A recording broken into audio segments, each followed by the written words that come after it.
el deterioro de la seguridad ciudadana, la pobreza extrema y la exclusión de amplios sectores de la población.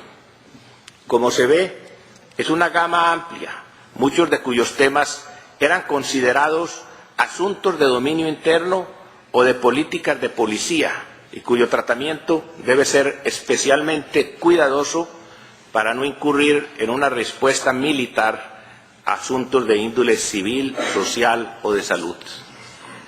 Como hecho especialmente positivo, debe anotarse que la organización ha respondido a las nuevas circunstancias.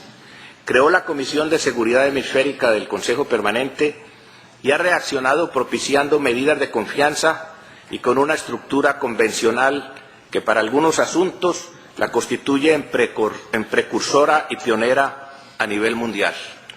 Por ejemplo, la Convención Interamericana sobre Transparencia en la Adquisición de Armas o la Convención contra la Fabricación y Tráfico Ilícito de Armas de Fuego, Municiones, Explosivos y otros materiales relacionados, o la Convención Interamericana contra la Corrupción con su mecanismo de seguimiento MESICIC, o la Convención Interamericana contra el Terrorismo.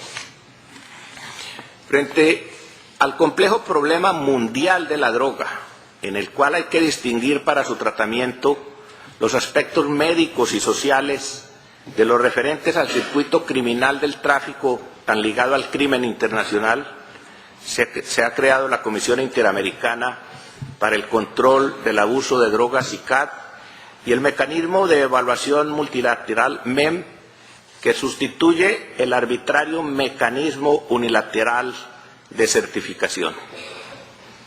Las nuevas circunstancias también fueron propicias para que la organización avanzara en cuanto a la concepción de la democracia y en cuanto a los mecanismos colectivos para preservarla y defenderla. En la Asamblea General de Santiago de Chile de 1991, la temática central fue la democracia en momentos en que tocaban a su fin las dictaduras de la región. Allí se aprobó el compromiso con la democracia, en el que se ligan democracia representativa y derechos humanos, y se aprobó la resolución 1080, que estableció un procedimiento para actuar frente a la interrupción del proceso democrático. El Protocolo de Washington de 1992, que entró en vigencia en 1997, reformó la Carta y determinó que un Estado miembro cuyo gobierno hubiera sido derrocado por la fuerza podría ser suspendido de la organización y estableció el procedimiento para tal acción. La Declaración de Managua, aprobada durante la Asamblea General de 1993, es importante en la medida en que vincula el mejoramiento del nivel de vida con la consolidación de la democracia. En la cumbre de jefes de Estado y de Gobierno, celebrada en Quebec en el año 2001, se aprobó una declaración que se conoce como la cláusula democrática y se le dio a la OEA el mandato de elaborar una Carta Democrática Interamericana, la cual, tras intensos y constructivos debates, fue aprobada en la Asamblea General de Lima en septiembre de 2001. En este documento es el documento más elaborado de la organización sobre el concepto de democracia. Incorpora las resoluciones, declaraciones y reformas a la Carta, postula el ejercicio efectivo de la democracia y presenta una definición amplia de la democracia representativa. Incorpora elementos de género, étnicos, culturales, de lucha contra la pobreza, protección del medio ambiente, etc. Establece el derecho a la democracia y la obligación del Estado de promoverla y defenderla. Promueve las diversas formas de participación para fortalecer la democracia. Proclama que la democracia y el desarrollo económico y social son interdependientes y se refuerzan mutuamente. Establece mecanismos preventivos de protección y el procedimiento a adoptar para el caso de una ruptura del orden democrático o alteración del orden constitucional que afecte gravemente el orden democrático. La OEA ante los nuevos retos. En ciertos medios, la OEA es mirada negativamente.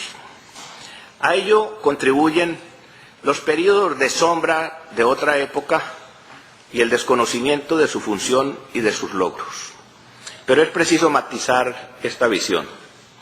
Al hacer un repaso de sus actividades, así sea somero como en el ejercicio presente, uno se percata de la cantidad de acciones que desarrolla, de la actividad permanente de la Secretaría General, de lo importante del cuerpo jurídico normativo que ha creado en el transcurso de más de un siglo, de los conflictos que ha evitado o contribuido a solucionar, de las vidas que ha salvado o de los atropellos que ha enmendado con su sistema de derechos humanos. La OEA se ha consolidado y adecuado a las nuevas situaciones, pero tiene grandes retos. Cuando surgió la Unión Panamericana o incluso la OEA, eran muy escasas las organizaciones y entidades de orden internacional, especialmente en el hemisferio. Con el transcurso del tiempo, han proliferado las organizaciones con carácter hemisférico o subregional, económico, político, de cooperación, de salud, etc. Con los actuales medios de comunicación y la diplomacia moderna se ha vuelto más expedita y de cierta manera más informal, y la OEA debe buscar, como lo ha venido haciendo, la forma de mantener su espacio e interactuar con ellas. Desde que se fundó la Unión Panamericana, las fronteras del continente prácticamente no han variado y, afortunadamente, los conflictos armados internacionales han sido esporádicos.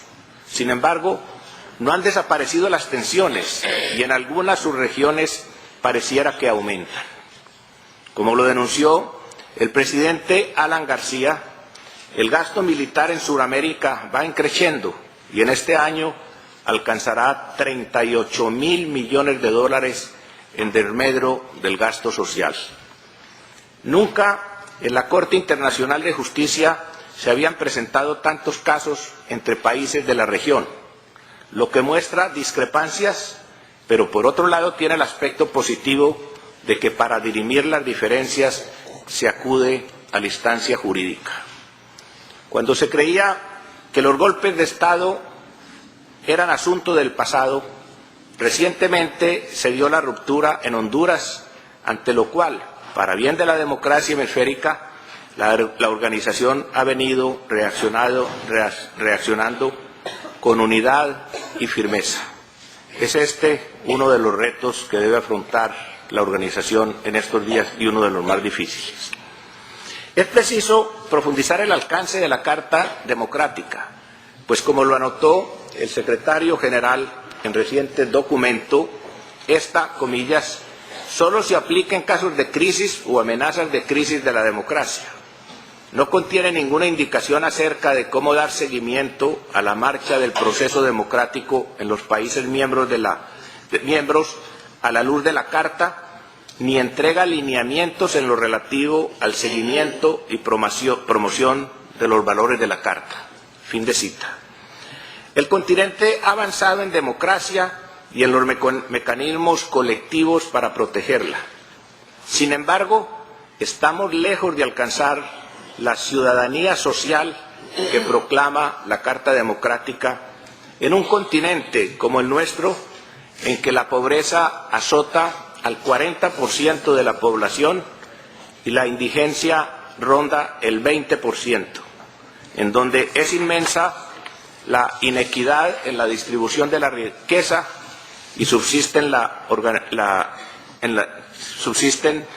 la discriminación y el analfabetismo. Para concluir, quiero recordar las palabras de Alberto Lleras Camargo en su discurso de despedida como secretario general de la organización. La OEA será lo que los estados quieren que sea. Muchas gracias.